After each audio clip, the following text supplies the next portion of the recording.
ومره تانية وتالتة الحقيقه يعني انا لغايه دلوقتي مش قادر افهم ليه العب مباراه بين اول وتاني الدوري، دول اقوى فريقين في الدوري على الورق في الجدول ده، في دور ال 16 ليله رمضان الساعه 2:30 الظهر بدون جمهور.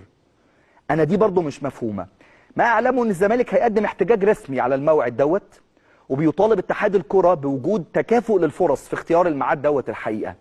وانا مش قادر افهم فكره ان اتحاد الكره يخاطب الاتحاد الافريقي علشان ميعاد مباراه الزمالك يتقدم 24 ساعه، فبدل ما يبقى الحد زي كل مباريات الكونفدراليه يبقى السبت، فتفضي ميعاد في النص ليوم الثلاث تلعب فيه مباراه الكاس الموعوده دي، علشان تحشر لي مباراه سموحه بدل ما تبقى الخميس تبقى الاربع.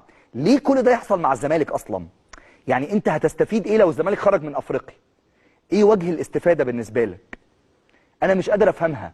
كل ده علشان ايه؟ ده احنا في فبراير. يعني السربعه دي علشان ايه؟ ده قبل كده كان بيتاجل جولات، ده دوري كامل كان بيتاجل لمجرد ان في مباريات مهمه. ايه السربعه دي؟ ايه هدفها؟ هو كاس مصر انت خلصته مثلا؟ ده انت بتلعب مباراه في دور الثمانيه ومباراه في دور ال 16 ولسه دور 32 ما كانش خلص. ايه الفكره؟ يعني انا لغايه دلوقتي مش لاقي محل من الاعراب للميعاد ده، مش لاقي له محل من الاعراب خالص.